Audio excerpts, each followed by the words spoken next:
everyone. Good evening to all of you. Welcome back to my channel Deepakshi biology. तो in previous classes हमने study किया था कि heredity क्या है, एवोल्यूशन क्या है एंड वेरिएशन क्या है, सबके बारे में हमने म्यूटेशन, व्हाट द म्यूटेशन, ठीक है ना, रूल्स ऑफ इनहेरिटेंस, सबके बारे में हमने वन बाय वन स्टडी किया था बहुत ब्रीफली। तो आई होप कि आपको सारी चीज़ें समझ में आ गई होंगी, है ना। तो नेक्स्ट आज हम देखेंगे कि मैंडल्स ने पी प्लांट को क्यों चूज़ किया था, उसका एक्सपेरिमेंट क्या था और मतलब कौन कौन से कैरेक्टर उसने लिए थे, है ना। थोड़ा सा उसके बारे में स्टडी करेंगे। चलिए, सबसे पहले हम देखेंगे inheritance. What is the inheritance? It is the process. Inheritance क्या है? इनहेरिटेंस के रूल्स हमने पढ़े थे ना, इसलिए इनहेरिटेंस एक बार आप लोग देख लीजिए क्या होता है। Inheritance, understand? इनहेरिटेंस क्या है? It is the process by which traits pass from one generation to the next, ठीक है ना। क्या होता है? It is a process. कैसा प्रोसेस है ये? बाय विच ट्रेड्स, लिख सकते हैं आप, it is a process by which trade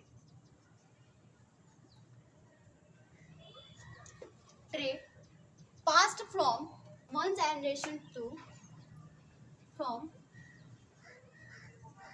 one,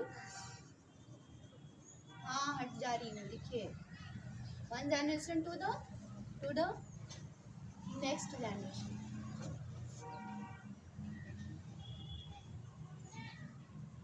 समझिए?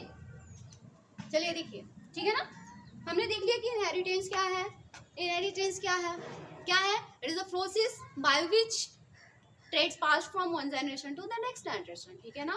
अब देखिएगा, जो ग्रिगोर जॉन मेंडल था, इसका जो मतलब लाइफ था 1822 से 1884 तक, इसका थोड़ा सा हिस्ट्री मतलब आप लोग देख लीजिएगा, बिकॉज मतलब वो थोड़ा लेंदी हो जाता है, तो आप लोग उसको देख लीजिएगा। मैंने और सारी चीज़ें समझा देनी है आपको एक बार से, बस उसका बायोग्राफी देख लीजिएगा। समझ आई बात? चलिए, तो इसने क्या किया, पी प्लांट को सेलेक्ट किया।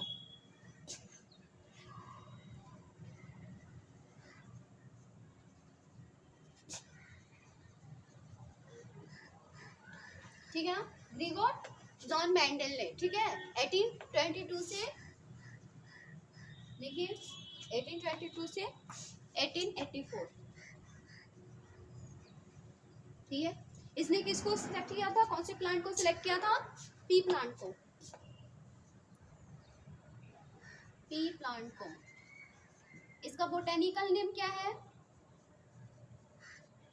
सबको याद होगा, मेरे को पता है, पाइजम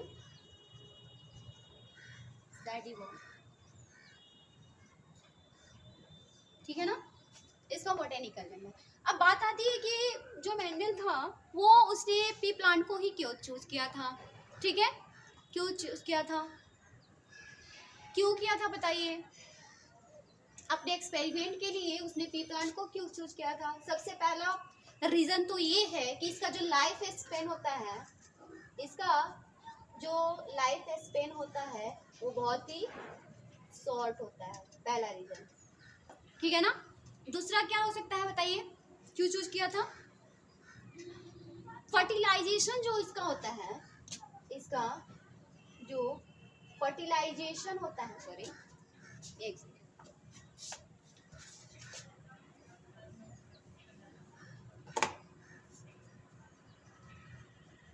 फर्टिलाइजेशन जो होता है, समझ रहे हैं, ये सेल्फ होता है, सेल्फ फर्टिलाइजेशन करता है, ठीक है ना। सेल्फ फर्टिलाइजेशन करता है, बट ये क्रॉस फर्टिलाइजेशन भी करता है, समझ आ रहा है ना। क्रॉस फर्टिलाइजेशन भी करता है, इसलिए इसको मतलब कैरी किया गया, सेल्फ और क्रॉस। क्रॉस मतलब कि मान लीजिए दो प्लांट है, अगर जिनमें सेल्फ फर्टिलाइजेशन नहीं हो रहा था, तो प्लांट है, दोनों को क्या किया हम लोग, क्रॉस करा दिए। दोनों का जो फ्लावर है उसको हम खुद से क्रॉस करा दिए, तो क्रॉस फर्टिलाइजेशन हो गया। उसके बाद वो जो मतलब न्यू जो प्लांट है उससे हम ब्रीड करा दिए, समझ रहे हैं ना बात, ये चीज़ें। तो क्रॉस फर्टिलाइजेशन कर सकता है। इसका जो सीड होता है,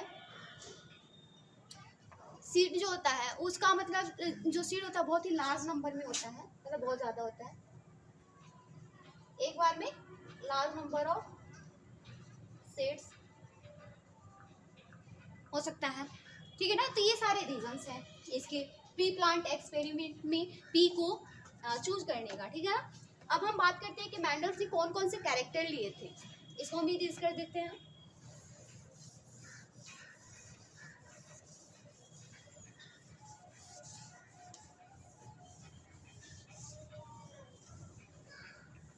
मेंडल्स ने कौन कौन सा कैरेक्टर लिया था, ठीक है। तो अब यहाँ पे थोड़ा सा आप ध्यान दीजिएगा, एक चार्ट बना लीजिए, ठीक है। मैंने एक चार्ट बना लिया, आपने भी बना लिया, ठीक है। ट्रे ऑफ पी प्लांट, ठीक है। अब हम यहाँ पे क्या लिखेंगे, यहाँ पे आप नंबर लिख दीजिएगा, ठीक है। यहाँ हम क्या लिखेंगे, कैरेक्टर, यहाँ पे हम क्या लिखेंगे, कैरेक्टर। ये चार्ट आप लोग याद रखिएगा, लिख लीजिएगा, ठीक है ना, ठीक है। यहाँ पे डोमिनेंट कैरेक्टर लिखेंगे। अब यहाँ पे आप सोच रहे होंगे डोमिनेंट कैरेक्टर क्या होता है, बताती हो, इतने परेशान क्यों हो जाते हो आप लोग, क्लास खत्म हो जाए तब आप लोग परेशान होइए कि मैम ने ये बताया नहीं है ना। जब क्लास चल रहा हो परेशान होने की जरूरत नहीं है, ठीक है। डोमिनेंट कैरेक्टर क्या होता है, डोमिनेंट कैरेक्टर वो होता है ना कि जो खुद को एक्सप्रेस करता है, समझ आ रहा है ना, जो खुद को एक्सप्रेस करता है। मान लीजिए जस्ट सपोज कि कहीं मतलब झगड़ा हो रहा है, ठीक है ना, झगड़ा हो रहा है, तो जो पार्टी वेटेड होता है उसके अगेंस्ट में कोई जाता है, नहीं जाता। उसे पता होता है कि वो उसका जो कैरेक्टर है ना वो काफ़ी एक्सप्रेसिव है, मतलब वो सब पे भारी पड़ सकता है। तो जो वीक पार्टी होगा वो खुद ही साइड ले लेगा, एक्सप्रेस ही नहीं करेगा, खुद को डर जाएगा। लेकिन जो दोनों इक्वल होंगे तो दोनों एक दूसरे को एक्सप्रेस करेंगे, बात समझ आ रही है ना। तो just like a dominant character, कि अगर इसमें अब हम बात करते हैं, जब हम आगे बढ़ेंगे सारे कैरेक्टर्स को हम लेंगे, तो पहला कैरेक्टर हम क्या लेंगे, फ्लावर पोजीशन, क्या लेंगे, नहीं पहले हम लोग लेंथ ऑफ प्लांट से स्टार्ट करते हैं, लेंथ ऑफ प्लांट, ठीक है ना। तो प्लांट का लेंथ क्या हो सकता है, तो हमने क्या देखा कि लेंथ ऑफ द प्लांट क्या हो सकता है, it can be tall and it can be dwarf, ठीक है ना। टॉल हो सकता है, डॉर्फ हो सकता है। तो टॉल क्या होता है, टॉल हमेशा क्या है, एक एक्सप्रेसिव कैरेक्टर है, मतलब वो खुद को एक्सप्रेस करता है, that's why this can be dominant, this is dominant, okay. क्या है, डोमिनेंट कैरेक्टर है, टॉल क्या है, डोमिनेंट कैरेक्टर है। नेक्स्ट अपोजिट क्या हुआ, डॉर्फ, ठीक है ना। टॉल का क्या हुआ अपोजिट, डॉर्फ, तो ये क्या हो जाएगा आपको, रिसेसिव कैरेक्टर हो जाएगा, डॉर्फ मीन्स नाटा, ठीक है। अब मान लीजिए कोई ड्वार्फ है, तो वो अगर टॉल के सामने जाएगा तो वो खुद को एक्सप्रेस कर पाएगा, खुद को छुपा छुपा के रखेगा ना, खुद को अपने आप को एक्सप्रेस नहीं करेगा, उसको एम्बैरेसिंग फील होगा कि मैं मतलब नाटा हूँ, बौना हूँ या बौनी हूँ, नाटी हूँ, ठीक है ना। तो अगर वो टॉल के सामने जाता है तो वो खुद को क्या करेगा, एक्सप्रेस नहीं करेगा, लेकिन टॉल तो हमेशा एक्सप्रेस करेगा, उससे तो मतलब बिल्कुल एम्बैरेसिंग फील नहीं होगा, है ना। तो इसलिए क्या है, टॉल एक एक्सप्रेसिव कैरेक्टर है, that's why this is dominant, okay. Next character क्या लिया था मेंडल ने, फ्लावर पोजीशन, क्या लिया था, फ्लावर पोजीशन, फ्लावर पोजीशन। अब फ्लावर का पोजीशन क्या हो सकता है बताइए, कभी मटर का पी प्लांट आपने देखा है, पी प्लांट देखा है, फ्लावर कहाँ कहाँ लगता है, क्या पोजीशन होता है, या तो टॉप पे होगा, टॉप पे होगा, है ना, या फिर साइड साइड से निकला रहेगा, साइड साइड से निकला रहेगा। तो जो टॉप पे होता है, ऊपर भी लगा होता है, उसको हम क्या बोलते हैं, एक्सियल, ठीक है ना। एक्सियल क्या होता है, ये डोमिनेंट कैरेक्टर होता है, ठीक है ना। और टर्मिनल क्या होता है, रिसेसिव कैरेक्टर होता है, समझ आई बात, ठीक है। नेक्स्ट कैरेक्टर क्या लिया था मेंडल ने, शेप ऑफ पॉड, ठीक है ना। पॉड का शेप क्या होता है, शेप ऑफ पॉड। पॉड मतलब समझ रहे हैं ना, गांव में मतलब आपने देखा होगा जो हरा मटर होता है उसका पॉड होता है, छिम्मी ऐसा ऐसा बना होता है।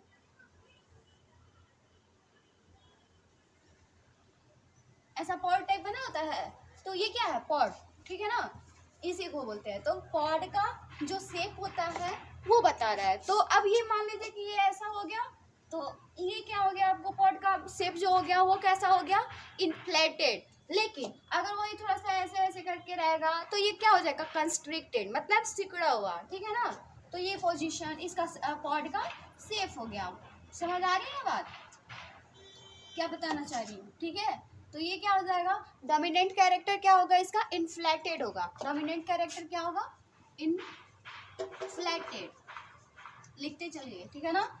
एंड रिसेसिव कैरेक्टर क्या होगा, कंस्ट्रिक्टेड, कंस्ट्रिक्टेड, ठीक है। रिसेसिव कैरेक्टर क्या होगा, कंस्ट्रिक्टेड। नेक्स्ट कैरेक्टर क्या लिया था बताइए जल्दी जल्दी फटाफट से। नेक्स्ट कलर क्या, सॉरी नेक्स्ट कैरेक्टर क्या लिया था मेंडल ने, बताइए, कलर ऑफ पॉड, ठीक है ना। जो पॉड है उसका शेप तो हमने देख लिया, अब कलर देखेंगे। कलर ऑफ पॉड क्या होता है, आपने ग्रीन ग्रीन देखा होगा ना, पॉड का कलर कैसा होता है, ग्रीन ग्रीन होता है। तो डोमिनेंट कैरेक्टर क्या हो जाएगा, ग्रीन। लेकिन इसका रिसेसिव भी कैरेक्टर होता है, कौन, कभी कभी समटाइम्स ये येलोइश हो जाता है, येलो कलर का होता है, तो वो क्या हो गया, रिसेसिव कैरेक्टर हो गया, येलो कभी कभी दिखता है, ठीक है ना। नेक्स्ट कैरेक्टर क्या लिया था ना मेंडल ने, बताइए जल्दी। शेप ऑफ सीड, सीड का शेप, शेप ऑफ सीड क्या हो सकता है, राउंड हो सकता है, कैसा होता है, सीड का शेप राउंड ही ना होता है जी, ऐसे होता है ना। जो मटर का छिमनी होता है, जब आप उसको दाना निकालते हैं मटर का दाना, तो उसका कैसा होता है, राउंड में होता है। तो क्या लिखेंगे, राउंड, सॉरी क्या लिखेंगे, राउंड।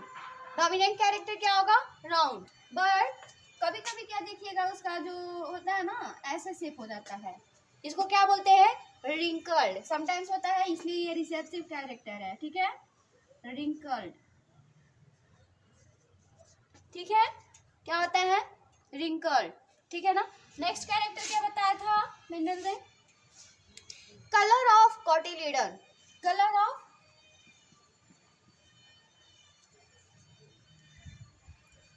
कॉटिलीडन, कॉटिलीडन समझ रहे हैं ना जी, कॉटिलीडन क्या होता है पहले ये समझिए। कॉटिलीडन क्या होता है, दाल देखिए, दाल का दाना, दाल का दाना देखिए, मान लीजिए ये मटर हो गया, ऐसे करके ऐसे होता है, ये मतलब अलग अलग पार्ट होता है, ठीक है ना। या आप जब मटर को भिगोते हैं, मटर को भिगोते हैं तो उसका जब छिलका उतारते हैं तो वो दो पार्ट में, ऐसे दो पार्ट में बटा होता है ना, ये मटर हो गया, जब इसको निकालेंगे तो क्या होगा, चना या मटर को यहाँ साइड से जुड़ा होता है, ठीक है। तो ये क्या हो गया, कॉटिलीडन हो गया, जो मतलब अलग अलग होता है, ठीक है ना, उसको बोलते हैं कॉटिलीडन का, सॉरी यहाँ पे कॉटिलीडन का कलर क्या होगा, येलो होता है। क्या होता है, इसका डोमिनेंट कैरेक्टर क्या होता है, येलो, येलो होता है, ठीक है, क्या होता है, येलो होता है। और रिसेसिव कैरेक्टर क्या होगा, ग्रीन, रिसेसिव कैरेक्टर क्या होगा, ग्रीन। नेक्स्ट क्या है, कलर ऑफ फ्लावर, फ्लावर का colour. Next and last, colour of flower, flower नहीं होगा तो सीड कहाँ से होंगे, प्लांट कहाँ से आएगा,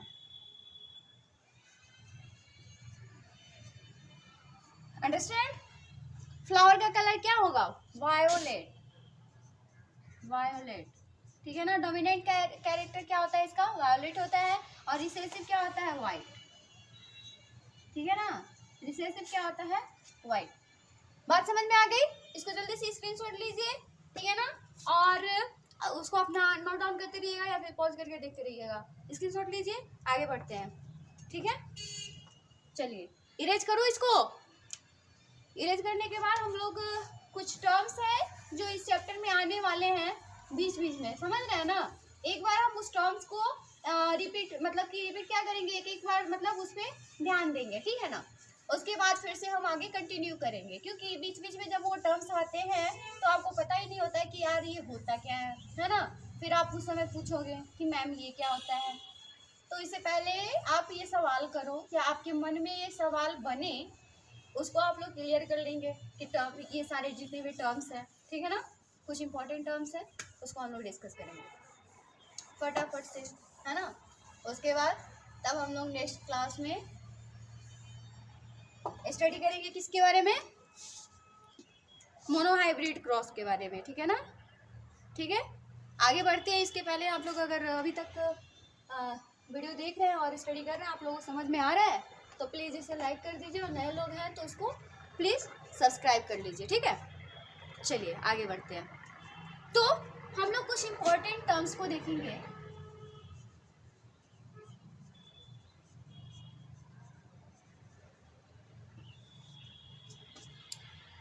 सबसे पहले हम लोग यहाँ पे देखेंगे डोमिनेंट जीन, ठीक है ना। डोमिनेंट, अभी हम लोग डोमिनेंट और रिसेसिव पढ़े हैं, थोड़ा सा उसी के बारे में हम लोग चर्चा करेंगे। डोमिनेंट जीन क्या होता है। डोमिनेंट कैरेक्टर मैंने बताया, डोमिनेंट जीन भी वही होता है जो अपने आप को एक्सप्रेस करे, है ना। Always express itself, always express itself. समझ रही है ना बात, समझ रहे हैं ना। अब मान लीजिए कि आप और आपके फ्रेंड, कोई दो बच्चे हैं क्लास में बैठे हुए या फिर ग्रुप में बैठे हुए हैं, तो जो इंटेलिजेंट बच्चा है, ठीक है ना, तो उसके सामने जो थोड़ा मतलब लोअर बच्चा होगा, एवरेज मार्क्स वाले होंगे या लोअर मार्क्स वाले होंगे, जो लोअर स्कोर करते होंगे, वो बच्चे वहाँ पे शांत रहेंगे। जो इंटेलिजेंट बच्चे हैं, जो हमेशा रैंकर हैं, हमेशा क्लास में रैंक लाते हैं, तो वहाँ पे खुद को एक्सप्रेस करेगा, हीरो बनेगा वहाँ पे जाके, है। कोई क्वेश्चन पूछ दिया तो पता चला शकल बन गया उसका, है ना, आंसर तो होगा नहीं उसके पास, तो वो खुद को एक्सप्रेस नहीं करेगा, वो अपने आप को खींचा खींचा सा महसूस करेगा, मतलब खुल के उसके सामने नहीं जाएगा। बात समझ में आ रही है। तो जिनके पास पावर होती है, जो खुद को एक्सप्रेस करते हैं, उसे हम लोग क्या कहते हैं, डोमिनेंट, यानी डोमिनेंट कैरेक्टर, डोमिनेंट जीन, ठीक है ना। और जैसे इसके अपोजिट क्या होगा, रिसेसिव जीन, वो अपने आप को एक्सप्रेस नहीं करता है। रिसेसिव जीन जो होता है वो खुद को एक्सप्रेस नहीं करता है। समझ में आ रही है बात, ठीक है। डोमिनेंट जो होता है हमेशा कैपिटल लेटर में लिखा जाता है, कैपिटल लेटर में। मान लीजिए ये टॉल और ड्वार्फ है, समझ रहे हैं ना। एक कैरेक्टर हमने लिया, एक सेकंड, हमने कैरेक्टर लिया हाइट क्या है, ये कैरेक्टर है, ठीक है ना। हमने कहा हाइट क्या है, एक कैरेक्टर है, पढ़ाया था कैरेक्टर के बारे में। और ट्रेट क्या है कि हाइट लंबा है या हाइट छोटा है, ये क्या है, ट्रेट है। समझ रहे हैं ना, ये क्या है, ट्रेट है। तो ट्रेट का क्या क्या हो जाएगा, टॉल और ड्वार्फ हो जाएगा। समझ आए बात। इसके जो एलील होंगे ये क्या होंगे, टॉल, और इसके क्या होंगे, स्मॉल टॉल, जो एलील है। अब देखिए जो डोमिनेंट जीन है वो हमेशा कैपिटल लेटर में होगा, ठीक है ना। तो टॉल क्या है, डोमिनेंट जीन है, डोमिनेंट है ना, डोमिनेंट कैरेक्टर है। तो ये क्या किस लेटर में लिखा जाएगा, किस लेटर में मतलब उसको एक्सप्रेस किया जाएगा, कैपिटल। हमेशा क्या होगा, रिटेन इन कैपिटल लेटर। बात को ध्यान से समझिएगा, ठीक है ना। लेकिन जो ड्वार्फ है वो कैसे लिखाएगा, ये रिसेसिव कैरेक्टर हो गया, इसे स्मॉल लेटर में लिखा जाता है। किसमें, स्मॉल लेटर में। बात समझ में आई। यहाँ पे कैरेक्टर क्या लिया हमने, हाइट लिया। हाइट में क्या होता है, दो ट्रेट होते हैं, एक टॉल होता है, एक ड्वार्फ होता है। टॉल क्या है, डोमिनेंट है, डोमिनेंट हमेशा कैपिटल लेटर में लिखा जाता है, ठीक है ना। रिसेसिव क्या है, ड्वार्फ है, और रिसेसिव हमेशा किस लेटर में लिखा जाता है? स्मॉल में लिखा जाता है। Is this clear? Any doubt? No. चलिए आगे बढ़ते हैं।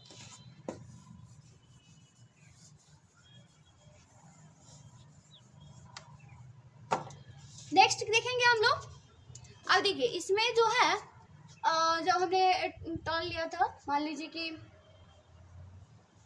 इसके सारे एलील हो गए, ठीक है। इसमें होता है एक, इसका जिक्र हम करेंगे इसलिए बता रहे हैं, एक होता है डिफरेंट एलील, एक लंबा और एक छोटा। अब मान लीजिए जो इसमें दोनों मतलब डोमिनेंट है एलील, तो इसका जो एक्सप्रेस करेगा कैरेक्टर वो क्या होगा? टॉल होगा। लेकिन यहाँ पे दोनों क्या है? रिसेसिव है, तो ये अपने आप को एक्सप्रेस करेगा नहीं, तो ये क्या हो जाएगा? डॉर्फ हो जाएगा। इसमें सारे प्लांट क्या होंगे? डॉर्फ होंगे। इसमें सारे प्लांट क्या होंगे? टॉल होंगे, ठीक है ना। अब इसमें देखिए, इसमें एक क्या है? टॉल का है और एक क्या है? रिसेसिव का है। तो जो टॉल वाला है ये अपने आप को एक्सप्रेस करेगा, करेगा ना, तो ये भी क्या हो जाएगा? टॉल ही होगा। समझ में आई बात? ये भी क्या होगा? टॉल ही होगा। लेकिन इसमें दोनों क्या है? रिसेसिव जीन है, तो इसमें टॉल जो है अपने आप को मतलब एक्सप्रेस नहीं कर रहा है, इसलिए ये क्या होगा? सारे के सारे प्लांट क्या होंगे? डॉर्फ होंगे। सारे के सारे प्लांट क्या होंगे? डॉर्फ होंगे। बात समझे ना? यहाँ पे दोनों एलील क्या है? डोमिनेंट है, तो ये क्या करेगा? टॉलनेस को, डोमिनेंट एलील को एक्सप्रेस करेगा। यहाँ पे क्या है? एक टॉल है, एक क्या है? रिसेसिव है, ठीक है ना। तो ये डोमिनेंट है, एक रिसेसिव है, तो डोमिनेंट वाला खुद को एक्सप्रेस करेगा तो सारा प्लांट क्या होगा? टॉल होगा। यहाँ पे देख रहे हैं दोनों रिसेसिव एलील है, ठीक है ना, तो यहाँ पे डोमिनेंट वाला है ही नहीं, तो डोमिनेंट अपने आप को एक्सप्रेस करेगा नहीं? करेगा, तो सारा प्लांट क्या हो जाएगा? ड्वार्फ हो जाएगा, ठीक है ना। समझ आ गया बात? ये समझिए, क्योंकि जब हम लोग जो चार्ट बनाएंगे, पाई चार्ट बनाएंगे, उसमें इसका काम आएगा, ठीक है ना। वहां पे आपको यहाँ पे ध्यान देना होगा, ठीक है ना, इसलिए पहले बता रही हूँ। चलिए आगे देखते हैं। इतनी चीजें क्लियर हुई ना? कोई दिक्कत नहीं है ना? चलिए ध्यान दीजिए। अब हम देखेंगे फिनोटाइप और जीनोटाइप क्या होता है, ठीक है ना। ये भी इसमें आएगा जब हम पेडिग्री चार्ट बनाएंगे, ठीक है ना। तो उसमें हमारे को पूछता है, रेशियो पूछता है, फिनोटाइपिक रेशियो क्या होता है, कितना है, और जीनोटाइपिक रेशियो कितना होता है। तो हम लोग फिनोटाइप और जीनोटाइप के बारे में जानेंगे तो ही तो बता पाएंगे ना, तो ही तो बता पाएंगे, बता पाएंगे। ओके, तो फिनोटाइप क्या होता है? एक्सटर्नल अपीयरेंस, समझ रहे हैं ना। एक्सटर्नल अपीयरेंस जो होता है, मतलब हम कैसे दिख रहे हैं, लंबे हैं, छोटे हैं, काले हैं, गोरे हैं, मतलब आंखें कैसी है, नाक कैसा है, हाथ कैसा है, दिखने में कैसे है, मतलब how can I look like, ठीक है ना, हम कैसे दिख रहे हैं। एक्सटर्नली जो अपीयरेंस होता है मॉर्फोलॉजिकली, ठीक है ना, उसको जो एक्सप्रेस करता है उसे हम क्या कहते हैं? फिनोटाइप, ठीक है ना। मतलब लंबा है, छोटा है, कलर क्या है, उसका पॉट का कलर क्या है, पोजीशन क्या है, ये सब क्या है? ये सब क्या है? फिनोटाइप। और जीन क्या है? जीनोटाइप क्या होता है? जो जीन को एक्सप्रेस करता है। तो जीन हम लोग को कैसा कैसा मिला था? डबल टी मिला था, डबल स्मॉल टी मिला था, और एक कैपिटल और एक स्मॉल टी मिला था, मिला था। ये 3 टाइप के जीन हैं, ठीक है ना। तो ये जीनोटाइप बताते हैं, ठीक है ना। और ये क्या है? फिनोटाइप बताते हैं, जो लंबा, छोटा, dwarf, axial, terminal, inflated, constricted, round, wrinkle, yellow, green, है ना। ये सब क्या है? ये मतलब एक्सटर्नल कैरेक्टर है, एक्सटर्नल अपीयरेंस है, ये फिनोटाइप हो गया, है ना।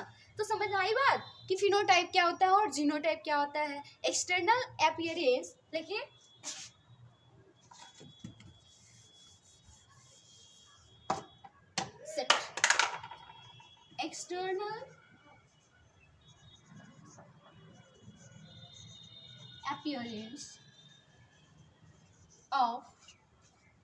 external appearance of an organism,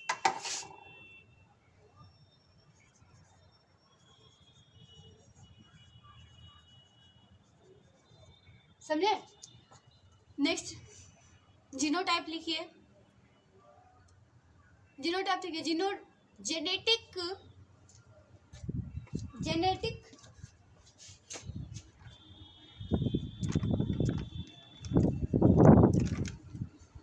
ये सिर्फ बताने के लिए, कोई नोट नहीं है। नोट आपको खुद से बनाइएगा एकदम अच्छे से मस्त, ठीक है?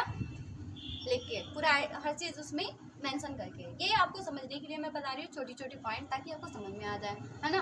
ऐसा एग्जाम में ऐसे टूटे फूटे लिखिएगा तो कोई मार्क्स नहीं देने वाला, ठीक है ना? उसको अच्छे से नोटबुक में आपको नोट करके रखना है ना? ये समझाने के लिए बस। तो ऐसा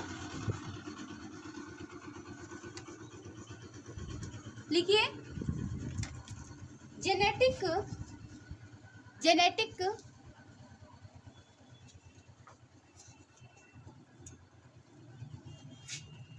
constitution of an organism, like double D, double small d, double capital D, double small d and one capital and one small d। इसके बारे में भी हम बताएंगे इसको क्या बोलते हैं, ठीक है ना? ये जो सिमिलर है, डबल कैपिटल डी होमोजाइगस हो गया, ये स्मॉल होमोजाइगस हो गया, ये भी क्योंकि सिमिलर एलील है, और ये डिफरेंट एलील है, ये हेटेरोजाइगस हो गया, ठीक है ना?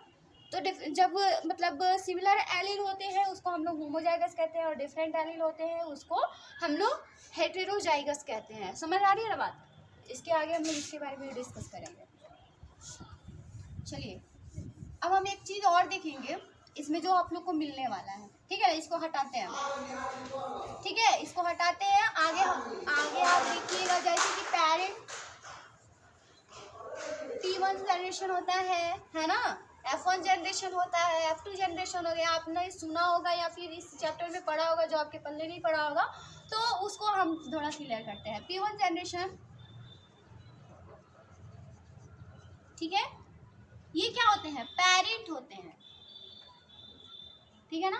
पेरेंट होते हैं। P1 जनरेशन क्या होता है? पेरेंट होते हैं, ठीक है ना? इसमें क्या होता है? क्रॉस बिटवीन टू पेरेंट, ठीक है ना? क्रॉस बिटवीन टू पेरेंट, दो पेरेंट के बीच में क्रॉस कराया जाता है। इससे जो ऑफस्प्रिंग मिलता है उसको हम लोग बोलते हैं F1 जनरेशन। F1 जनरेशन इसमें क्या होता है? सेल्फ पॉलिनेशन होता है, सेल्फ फर्टिलाइजेशन होता है, ठीक है ना? ये क्रॉस फर्टिलाइजेशन है, सॉरी क्रॉस फर्टिलाइजेशन होता है, ठीक है? ये क्या है? इसमें सेल्फ फर्टिलाइजेशन होता है। समझ रहे हैं ना? क्रॉस फर्टिलाइजेशन और सेल्फ फर्टिलाइजेशन मतलब समझ रहे हैं ना? क्रॉस फर्टिलाइजेशन क्या होगा? क्रॉस फर्टिलाइजेशन मतलब दो तरह के प्लांट हैं और दोनों को, जैसे मतलब एक मेल प्लांट हो गया, एक फीमेल प्लांट हो गया, दोनों को क्रॉस कराया जा रहा है और उससे जो ऑफस्प्रिंग मतलब हमारे को मिल रहा है, तो दैट्स कॉल्ड क्रॉस फर्टिलाइजेशन, ठीक है ना? सेल्फ फर्टिलाइजेशन क्या होता है कि एक ही प्लांट है, एक ही प्लांट में मेल फीचर भी है और फीमेल फीचर भी है, और दोनों मतलब सेल्फ फर्टिलाइजेशन कर रहे हैं, और उससे जो हमारे को ऑफस्प्रिंग प्राप्त हो रहा है उसको हम लोग क्या बोलेंगे? F2 generation. क्या होता है? F2 जनरेशन, ठीक है? देखिए ये पेरेंट हो गया, पेरेंट जनरेशन हो गया, ठीक है, जिसको P1 बोलते हैं। इसमें क्या हो गया कि दो पेरेंट जनरेशन P1, ठीक है? इसमें हमारे को मिला, ये क्या हुआ? मान लीजिए कि हमने एक ट्रेट लिया, ठीक है ना? हमने ट्रेट लिया है पर्पल और वाइट, ठीक है ना? पर्पल और वाइट, बताइए पर्पल और वाइट कौन सा कैरेक्टर है? पर्पल और वाइट, हाँ वायलेट वाइट, जैसे जो फ्लावर कलर होता है, ठीक है ना? तो ये क्या हो गया? इसमें जो आएंगे प्लांट होंगे ये टोटल पर्पल होगा, समझ रहे हैं ना? टोटल क्या होगा? पर्पल होगा। ऑल प्लांट क्या होगा? पर्पल होगा। ये सेल्फ फर्टिलाइजेशन हो गया, ठीक है ना? अब इससे जो मिला तो उसमें क्या होगा? हाफ जो होगा वो पर्पल होगा और हाफ जो होगा वो वाइट होगा, समझ रहे हैं ना? ये F2 जनरेशन में हो गया, ये F1 जनरेशन हो गया, ठीक है ना? ऐसे होता है। तो जो ऑल प्लांट अगर पर्पल है इसको हम लोग प्योर हाइब्रिड कहते हैं, ठीक है ना? हाइब्रिड आपने सुना होगा, हाइब्रिड, प्योर ब्रीड, सॉरी ये प्योर ब्रीड है, प्योर ब्रीड हुआ, ठीक है ना। हाइब्रिड क्या होता है, हाइब्रिड क्या होता है, ध्यान दीजिएगा, हाइब्रिड हम हमेशा सुने होंगे आप लोग, हाइब्रिडिंग क्या होता है, क्रॉस और ब्रीडिंग, क्रॉस और ब्रीडिंग ऑफ डिफरेंट वैराइटीज, मतलब दो अच्छी अच्छी वैराइटीज हैं, उन दोनों को हम लोग क्या करते हैं, क्रॉस पॉलिनेशन करा दिए, है ना, ब्रीडिंग करा दिए, और उससे जो मेरे को ऑफस्प्रिंग मिल रहा है और प्लांट मिल रहा है वो बिल्कुल डिफरेंट टाइप का होता है, ठीक है ना, थोड़ा सा अलग होता है। मतलब एक जैसा अगर हो रहा है, मतलब कोई चेंजेस नहीं है कैरेक्टर में, मतलब एक ही कैरेक्टर जनरेशन बाय जनरेशन अगर अपीयर हो रहा है, ठीक है ना, अगर एक ही कैरेक्टर प्योर, ठीक है ना, प्योर ब्रीड, अगर एक ही character generation by generation appear हो रहा है, कोई चेंजेस नहीं है, दैट्स कॉल्ड प्योर ब्रीड, ठीक है ना। ये हो गया, देखिए जैसे कि पेरेंट में क्या है, इसमें जो मतलब डोमिनेट है वो पर्पल है, और इसके जो बच्चे हुए मतलब जो ऑफस्प्रिंग हुआ इससे, उसका वो सारा क्या हुआ, all plant are pure breed because all plant are purple, मतलब कोई चेंजेस नहीं है, ये पर्पल है ना, समझ रहे हैं ना। लेकिन जब ये सेल्फ पॉलिनेशन किया तो हाफ क्या हुए, पर्पल हुए, और हाफ क्या हुए, वाइट, यहाँ पे चेंजेस है, ठीक है ना। तो ये क्या हुआ, क्या हुआ, it's not a pure breed, मतलब ये प्योर ब्रीड नहीं हुआ। लेकिन हाइब्रिड की बात करें तो जब हम दो वेराइटीज को प्लांट के, मतलब डिफरेंट वेराइटीज को हम क्रॉस या ब्रीड कराते हैं, तो उससे जो ऑफस्प्रिंग मिलता है उसको हम लोग हाइब्रिड कहते हैं। बात समझ में आ रही है, उसको हम लोग क्या कहते हैं, हाइब्रिड करते हैं, ठीक है ना। उसी तरह से हमने बताया था कि होमोजाइगस क्या होता है, ठीक है, इसको हटा दो, दो टर्म और है देख लीजिएगा, फिर और हम लोग बात करेंगे। होमोजाइगस समझिएगा केवल, ठीक है ना, इसको अपना नोट डाउन कर लीजिएगा, नोट्स बना के, ठीक है। होमोजाइगस क्या है, जिसमें दो सिमिलर एलील हैं, ठीक है ना, ये भी हो सकता है, ये भी हो सकता है, ठीक है ना। ये दोनों क्या है, एक जैसे हैं, double capital T, double small T, दोनों क्या है, सिमिलर है, मतलब होमो मतलब क्या होता है, सिमिलर, ठीक है ना, होमो मीन्स क्या होता है, सिमिलर, हेटेरो मीन्स क्या होता है, डिफरेंट, ठीक है ना, डिफरेंट, समझ रहे हैं ना, इसी से आप समझिए, होमो मतलब क्या होता है, सिमिलर, हेटेरो मीन्स क्या होता है, डिफरेंट। तो दो अगर एलील सिमिलर है, चाहे वो डॉर्फ है, डोमिनेंट है या रिसेसिव है, तो वो क्या होते हैं, होमोजाइगस होते हैं। लेकिन जो दो एलील डिफरेंट हैं, ठीक है ना, मतलब एक कैपिटल है, एक डोमिनेंट है और एक रिसेसिव है, ये डिफरेंट एलील हो गए, एक डोमिनेंट को शो कर रहा है, एक रिसेसिव को शो कर रहा है, तो ये क्या हुए, हेटेरो हुए, मतलब डिफरेंट है, हेटेरो हो गए, ठीक है ना, तो हेटेरोजाइगस कहलाएंगे, ठीक है ना, समझ में आई बात। चलिए, इन सब को आप लोग एक बार रिवीजन में डाल लीजिएगा, रिवीजन कर लीजिएगा, ठीक है ना। नेक्स्ट लेक्चर में हम लोग मिलते हैं फिर नए टॉपिक के साथ, उसमें हम लोग देखेंगे मोनो हाइब्रिड क्रॉस कैसे होता है, उसमें कितने फिनोटिपिक होता है, फिनोटिपिक रेशियो क्या होता है, उसका जीनोटिपिक रेशियो क्या क्या होता है।